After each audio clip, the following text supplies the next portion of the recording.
আসসালামু আলাইকুম, কেমন আছেন সবাই? আশা করছি ভালো আছেন। তো বরাবরের মতো সাথেই থাকুন। আমি সূরা বাকারার 130 থেকে 133 নং আয়াতের অর্থ এখানে পড়ব এবং ইনশাল্লাহ আমরা এটাকে একটু বিশ্লেষণ করব। আর আয়াতটা আমি পড়ব না, যেহেতু সময় খুব বেশি নিব না, তো আয়াত পড়তে গেলে এত সময় হবে না, শুধু অর্থটা বলবো। আউযু বিল্লাহি মিনাশ শাইতানির রাজিম, বিসমিল্লাহির রহমানির রহিম। 130 নং আয়াতের অর্থ এটা: আর যে নিজেকে নির্বোধ বানিয়েছে, সে ছাড়া কে ইব্রাহিমের আদর্শ থেকে বিমুখ হতে পারে? আর অবশ্যই আমি তাকে দুনিয়াতে বেছে নিয়েছি এবং সে আখিরাতে নেককারদের অন্তর্ভুক্ত থাকবে। এখানে আল্লাহ তাআলা ওই সময়ে ইব্রাহিম আলাইহিস সালামের কিতাবে কি বলেছেন সেটা তো আমরা জানি না, কিন্তু কোরআনে আল্লাহ তাআলা এই কথা আমাদেরকে নবী সাল্লাল্লাহু আলাইহি সাল্লামের মাধ্যমে আমাদেরকে জানানোর একটাই কারণ হচ্ছে ইব্রাহিম আলাইহিস সালাম যে ধর্ম পালন করতেন আমাদেরও সে একই ধর্ম, আমাদের নবীজি সাল্লাল্লাহু আলাইহি সাল্লামেরও সে একই ধর্ম, একই বাণী, একই কথা, লা ইলাহা ইল্লাল্লাহ মুহাম্মাদুর রাসূলুল্লাহ সাল্লাল্লাহু আলাইহি সাল্লাম। আচ্ছা, সাল্লাল্লাহু আলাইহি সাল্লাম আমাদের নবীজির ক্ষেত্রে মূল বক্তব্য ছিল লা ইলাহা ইল্লাল্লাহ। লা ইলাহা ইল্লাল্লাহ কথাটা আল্লাহ ছাড়া কোনো মাবুদ নাই, এই কথাটাই নয়, শুধু জাস্ট দুনিয়ার সকল ক্ষেত্রে একমাত্র নির্দেশদাতা আল্লাহ, এটাই বোঝায়। আপনি জীবনে যা করবেন সব কিছু আল্লাহ তাআলার নির্দেশে করবেন, আল্লাহ তাআলার নির্দেশের বাইরে আপনি কোনো কিছু করবেন না, যেটা ইব্রাহিম আলাইহিস সালাম করতেন না। কারণ ইব্রাহিম আলাইহিস সালামকে আল্লাহ তাআলা কী বলেছেন আপনি দেখেন, তাহলে আপনি এই কথাটা বুঝতে পারবেন। আমি এই আয়াতটি একটু পড়ব, ছোট আছে। বিসমিল্লাহির রহমানির রহিম। ইজ ক্বালা লাহুর রব্বুহু আসলিম ক্বালা আসলামতু লিরাব্বিল আলামিন। আমি দুঃখিত, আরবিটা ভালো পড়ি না, মাফ করবেন। তো এখানে বলা হচ্ছে যখন তার রব তাকে বললেন তুমি আত্মসমর্পণ করো, সে বলল আমি সকল সৃষ্টির রবের কাছে নিজকে সমর্পণ করলাম। কত দারুণ একটা কথা, কত সুন্দর। যদি আপনি খেয়াল করেন আল্লাহ তাআলা তাকে বলছেন তুমি আত্মসমর্পণ করো, আর সে এক বাক্যে তিনি বলেছেন যে আমি সকল সৃষ্টির, মানে দুনিয়াতে যত রকম সৃষ্টি আছে সকল সৃষ্টির রবের কাছে নিজেকে সমর্পণ করলাম। তো দুনিয়াতে যখন যত সৃষ্টি আছে সব কিছু আল্লাহই সৃষ্টি করেছেন, তিনি একমাত্র রব, তার কাছেই ইব্রাহিম আলাইহিস সালাম নিজেকে সমর্পণ করেছেন এবং আমাদেরকেও তাই করতে হবে। আগের আয়াতে ঠিক এটাই বলা হয়েছে যে আর যে নিজেকে নির্বোধ বানিয়েছে সে ছাড়া কে ইব্রাহিমের আদর্শ থেকে বিমুখ হতে পারে। মানে লা ইলাহা ইল্লাল্লাহ এই কথাটাই ছিল ইব্রাহিম আলাইহিস সালামের আদর্শ। তো সেই আদর্শ যে ছেড়ে দিছে, অ্যাকচুয়ালি সে নির্বোধ ছাড়া আর কিছুই নয়, এবং সে নিজেকে নির্বোধ বানিয়েছে কারণে সে এই আদর্শটা গ্রহণ করে নাই। এটাই হচ্ছে সে বক্তব্য। তো এখান থেকে আমাদের দ্বিতীয় কোনো কিছু ভাবার কোনো সুযোগ এবং সময় নাই। আমরা ইব্রাহিম আলাইহিস সালামের অনুসারী এবং আমাদের নবীজি ইব্রাহিম আলাইহিস সালামের সেই ধর্মাদর্শ যেটা সেটাকেই গ্রহণ করেছেন এবং সেটাই আবার আমাদের মধ্যে তিনি প্রচার করেছেন, লা ইলাহা ইল্লাল্লাহ, এই বাণীটা। কারণ আপনি যদি এই বাণীটাকে আসলে বুঝতে পারেন তাহলে কিন্তু পৃথিবীর কোনো মানুষ আর কোনো কিছু, কোনো বিধান আর আপনাকে নড়াতে পারবে না, সম্ভব না। লা ইলাহা ইল্লাল্লাহ মানেই হচ্ছে আপনার জীবন, আপনার সমাজ, আপনার পরিবার, আপনার রাষ্ট্র সব কিছু আল্লাহ তাআলার নির্দেশে চলবে। তিনি যেভাবে নির্দেশ দিয়েছেন ঠিক সেভাবে চলবে। কারো ইচ্ছা হয়েছে মন গড়া মতো সে একটা সংবিধান বানিয়ে নিয়েছে, তারপর যে ঠিক আছে চলো আমরা এখন এভাবে চলি, এভাবে করি, না, এটা অসম্ভব। এটা যে করলো সে নিজে প্রভুত্ব দাবি করলো, হয়তো তার অজান্তে অথবা জানতে, কিন্তু এটা ভয়াবহ। মানে এটা, মানে সে কী করলো, সে শিরক করে ফেললো। সে নিজে শিরক করলো বলতে সে কুফুরি করলো। শিরক তো আপনি করলেন, আপনি তাকে মেনে নিলেন। আল্লাহ তাআলার জায়গায় আপনি যদি তাকে মেনে নেন যে তার নির্দেশ, তার আদেশ, তার আনিত অথবা তার রচিত যে বিধান সেটাকে আপনি গ্রহণ করে নিলেন, তাহলে আপনি শিরক করলেন। কিন্তু সেই লোকটা কী করলো, সে নিজেকে আল্লাহর সমতুল্য করে ফেললো, তার জানতে বা অজান্তে। কারণ সংবিধান সৃষ্টি করার মতো যোগ্যতা বা ক্ষমতা কারও নাই একমাত্র আল্লাহ ছাড়া, এবং আল্লাহ সেই সংবিধান আমাদেরকে দিয়েছেন, কোরআন। আপনি যদি এই কোরআনটাকে গবেষণা করে দেখেন, দুনিয়া, পরিবার, সমাজ রাষ্ট্র চালানোর জন্য যা দরকার সব এখানে আছে, এর বাইরে অন্য কিছু হতেই পারে না। আচ্ছা, যাই হোক, তারপরে আল্লাহ তাআলা কি বলেছেন, আর অবশ্যই আমি তাকে দুনিয়াতে বেছে নিয়েছি এবং নিশ্চয়ই সে আখিরাতে নেককারদের অন্তর্ভুক্ত থাকবে। আল্লাহ তাআলা ইব্রাহিম আলাইহিস সালামকে দুনিয়াতে বেছে নিয়েছেন এবং তেমনি বেছে নিয়েছেন আমাদের নবীজি সাল্লাল্লাহু আলাইহি সাল্লামকে। এছাড়াও দুনিয়াতে আল্লাহ তাআলা যাদেরকে নেককার বান্দাদেরকে যাদেরকে আল্লাহ কবুল করেছেন, তারা আমাদের সমাজে আলেম হয়েছেন, পীর হয়েছেন, ভালো মানুষ যারা, জালিদের কথা বলছি না, ভালো যারা। এবং ইব্রাহিম আলাইহিস সালাম যেমন নেককারদের অন্তর্ভুক্ত থাকবেন, তেমনি ইব্রাহিম আলাইহিস সালামের এই আদর্শকে যারা অনুসরণ করবে, পাশাপাশি ইব্রাহিম আলাইহিস সালামের আদর্শ যেটা আমাদের নবীজি সাল্লাল্লাহু আলাইহি সাল্লাম অনুসরণ করেছেন, নবীজি সাল্লাল্লাহু আলাইহি সাল্লামকেও অনুসরণ করার মাধ্যমে ইব্রাহিম আলাইহিস সালামকে অনুসরণ করা হয়ে যায়। তো সেভাবে ইনশাল্লাহ তারাও, ইনশাল্লাহ আমরাও যদি এভাবে অনুসরণ করি ওনাদেরকে, ইনশাল্লাহ আমরাও নেককারদের অন্তর্ভুক্ত থাকব। এই তথ্যগুলো শুধু কেবল তেলাওয়াত করা আর সওয়াব কামানোটাই এটার উদ্দেশ্য নয়। এটা থেকে আমাদেরকে শিক্ষা নেওয়া এবং সেই শিক্ষা নিয়ে আমরা যেন আমাদের ব্যক্তিগত জীবন, পারিবারিক জীবন, সামাজিক জীবন, রাষ্ট্রীয় জীবনে যেন এর প্রভাব বিস্তার করতে পারি, সেই জন্যই কিন্তু আমাদেরকে কোরআন দেওয়া হয়েছে। আচ্ছা, 132 নম্বর আয়াতের অর্থ আমরা একটু জানব। বিসমিল্লাহির রহমানির রহিম।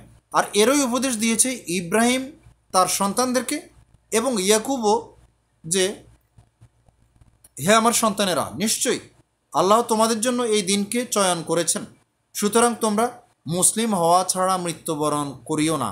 ওরে বাবা, কত মারাত্মক কথা আপনি চিন্তা করে দেখেন। ইব্রাহিম আলাইহিস সালাম তার সন্তানদেরকে বলে গিয়েছেন, যেমন এবং ইব্রাহিম আলাইহিস সালামের দুই সন্তান ছিলেন, একজন ছিলেন হচ্ছে আপনার ইসমাইল আলাইহিস সালাম, আরেকজন ছিলেন ইসহাক আলাইহিস সালাম। এবং ইসহাক আলাইহিস সালামের সন্তান হচ্ছেন ইয়াকুব আলাইহিস সালাম। তো এখানে ইয়াকুব আলাইহিস সালামের নামটাও উচ্চারণ করেছেন আল্লাহ তাআলা ইব্রাহিম আলাইহিস সালামের নামের পরে, যে ইয়াকুব আলাইহিস সালামও একই কথা বলেছেন তার সন্তানদেরকে, যে তোমরা মুসলিম না হয়ে আল্লাহ যা এই দিনকে যে আল্লাহ দিয়েছেন আমাদের কাছে, সেই দিনকে তোমরা গ্রহণ করা ছাড়া তোমরা মৃত্যুবরণ করো না। কত মারাত্মক কথা হতে পারে। আর আপনি যারা যেটা করছেন, যে কেউ আছে যে সে মানে স্বঘোষিত নাস্তিক হয়ে যাচ্ছে, তাকে কেউ নাস্তিক বলা লাগে না, সে নিজে বলে আমি নাস্তিক। কেউ আছেন যে আল্লাহ যে বিধানগুলো দিয়েছেন, কোরআনের আয়াত দিয়েছেন, কোরআন দিয়েছেন, নবী রাসূল দিয়েছেন, যত নিদর্শন দিয়েছেন, এগুলোকে অস্বীকার করছেন। অস্বীকার করে আপনি কুফরি করলেন, কাফের হয়ে গেলেন। আবার কেউ আছে যে আল্লাহ তাআলার সাথে দেখা যায় সে অংশীদার বানিয়ে নিল, অগ্নি পূজা, মূর্তি পূজা, এরকম যত রকম যা আছে। তো এই কাজগুলো করলে কিন্তু আপনি আর মুসলিম হতে পারলেন না, আত্মসমর্পণ করতে পারলেন না। অথচ যেখানে নির্দেশ দেওয়া আছে মুসলিম হওয়া ছাড়া তুমি মৃত্যুই বরণ করিও না, কারণ কেউ যদি মুসলিম হওয়া ছাড়া মৃত্যুবরণ করে, তাহলে তার মতো হতভাগা দুর্ভাগা আর কেউ হতে পারে না। তার জন্মটাই দুর্ভাগ্য নিয়ে জন্ম হওয়া বলা যায়, কারণ তাকে সুযোগ দেওয়া হয়েছে, তার কাছে কিতাব কোরআন এটা পাঠানো হয়েছে। কারণ হচ্ছে যে এই কোরআনটা কিন্তু কোনো মুসলমানের জন্য নির্দিষ্টভাবে পাঠানো হয়নি। এই কোরআনটা পাঠানো হয়েছে পৃথিবীর সমস্ত সৃষ্টির জন্য, সমস্ত মানুষের জন্য। সমস্ত সৃষ্টি এটা থেকে উপকৃত হবে, আর সেই উপকারটা পৌঁছে দিবে কারা? মানুষ পৌঁছে দিবে। তো সমস্ত মানুষের কাছে এই কোরআনটাকে পাঠানো হয়েছে, এবং যে কোরআনটাকে গ্রহণ করছে সেই মুসলিম। আমি বলবো কোনো অমুসলিম ভাই বোন যদি এটা চিন্তা করেন যে কোরআন তো আমাদের না, কোরআন তো মুসলিমদের, কারণ মুসলিম তো সে কোরআনটা গ্রহণ করার পর মুসলিম হয়েছে, তার আগে তো মুসলিম ছিল না।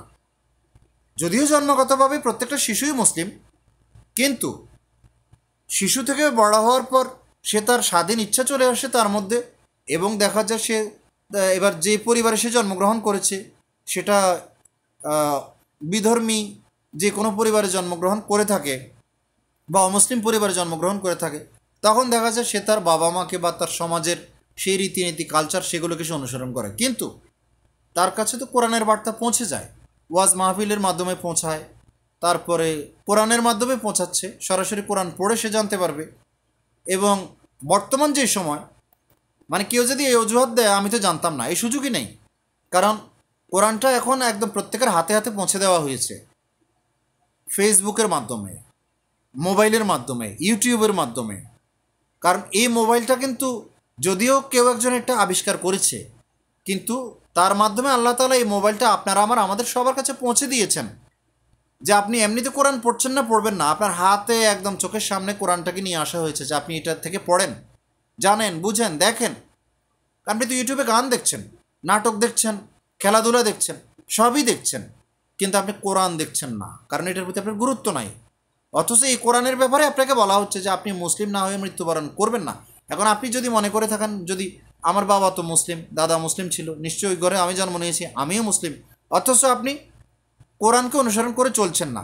আপনি নামে মুসলিম, নামে মুসলিম তো এরকম বেশ কয়েকটা আছে যারা এখন আপনার নাস্তিক, নিজেদেরকে স্বঘোষিত নাস্তিক দাবি করছে। একটা আছে কি আসাদ নূর, নাস্তিক, নাম তো নূর, আসাদ, কত সুন্দর নাম, মুসলিমের নাম, কিন্তু সে নাস্তিক। আরেকটা আছে কি জানি, কি খালিদ মহিউদ্দিন, না কি মহিউদ্দিন ভুলে গেছি, আচ্ছা যাই হোক, ওইটা একটা আছে। আরেকটা মহিলা আছে লোপা রহমান, এই ছাড়া তো অজস্র। তো যারা মুসলিম নাম ধারণ করে নাস্তিকতা অবলম্বন করে যাচ্ছে।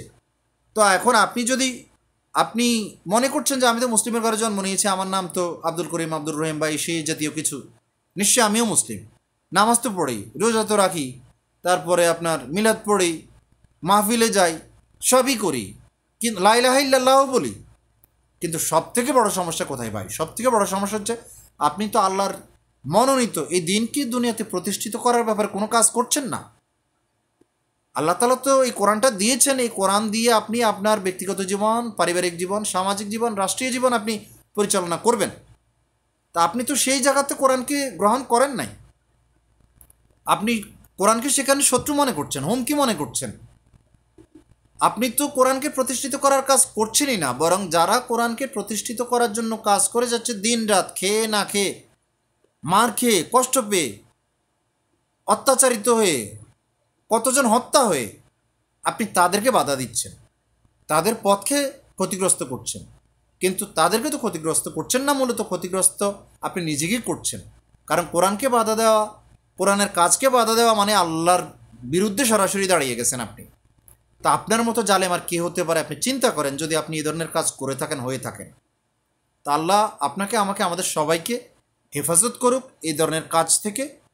এই কারণেই এই আয়াতটা এখানে পড়া যে সুতরাং তোমরা মুসলিম হওয়া ছাড়া মৃত্যুবরণ করিও না।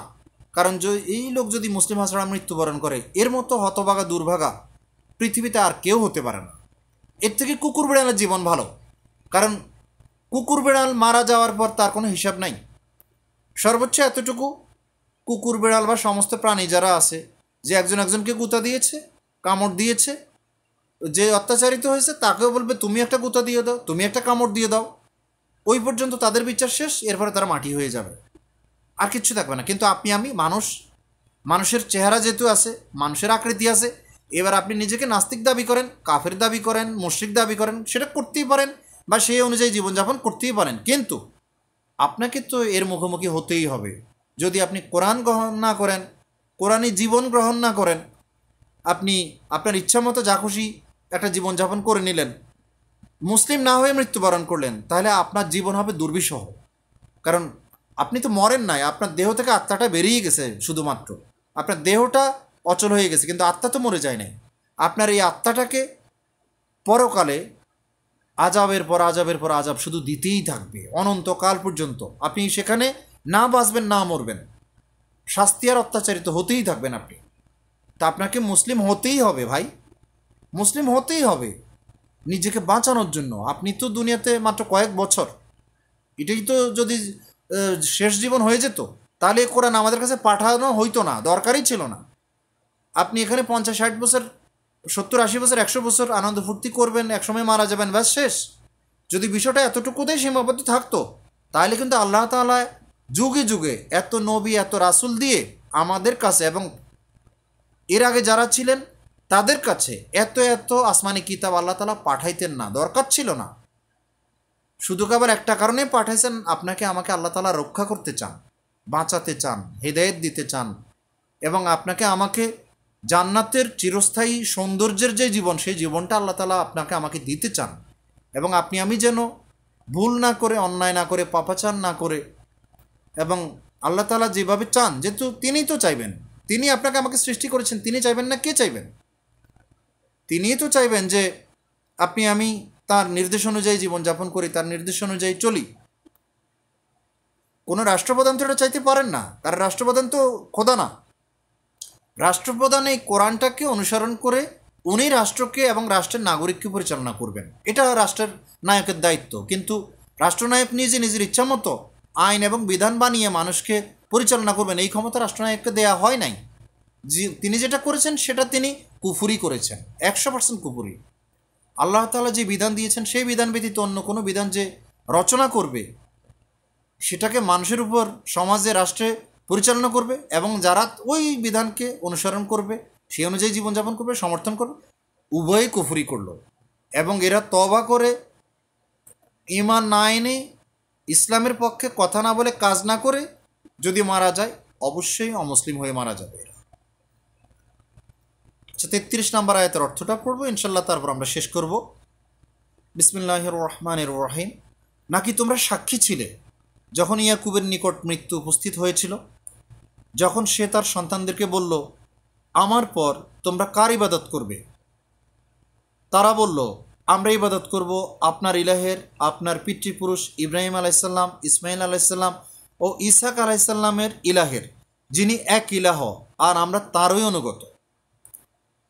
তো চিন্তা করে দেখেন, ইয়াকুব আলাইসাল্লাম যখন মৃত্যুবরণ করছিলেন, দুনিয়া ছেড়ে চলে যাচ্ছিলেন, তখনও উনি মৃত্যু নিয়ে ভীত ছিলেন না। উনি ভীত ছিলেন ওনার সন্তানদের ঈমান নিয়ে, যে আমি যদি চলে যাই তোমরা কার ইবাদত করবে, কার ইবাদত করবে তোমরা।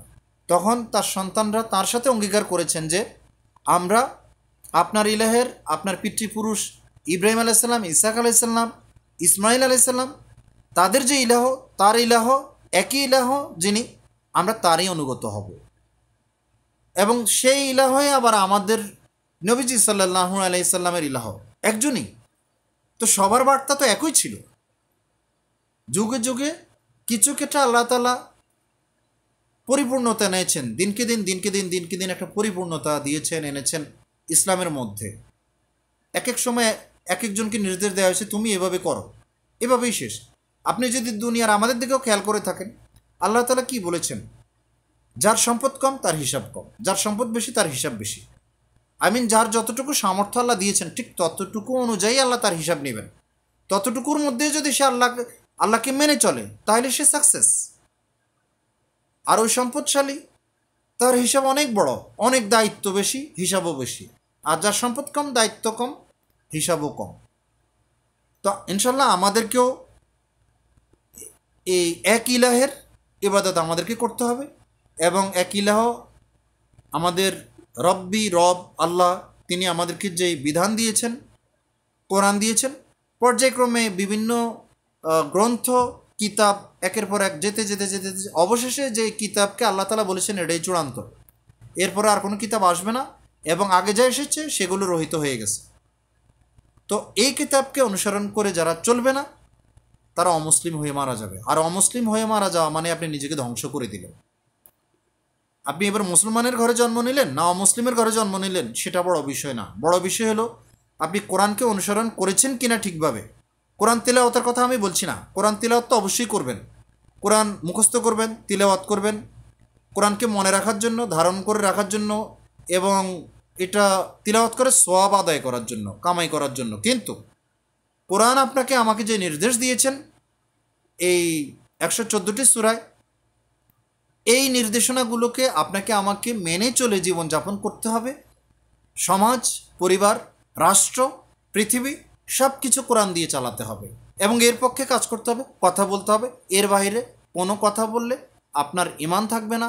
যদি আপনি মুসলিমের ঘরে জন্ম নিয়ে থাকেন এবং যারা কোরআনের পক্ষে কথা বলছে, কাজ করছে, তাদের বিরুদ্ধে কাজ করেন, তাহলে আপনার ঈমান থাকবে না। আপনি ধ্বংস হয়ে যাবেন, হারিয়ে যাবেন, নিশ্চিহ্ন হয়ে যাবেন এবং মৃত্যুর আগে লাঞ্ছিত হবেন।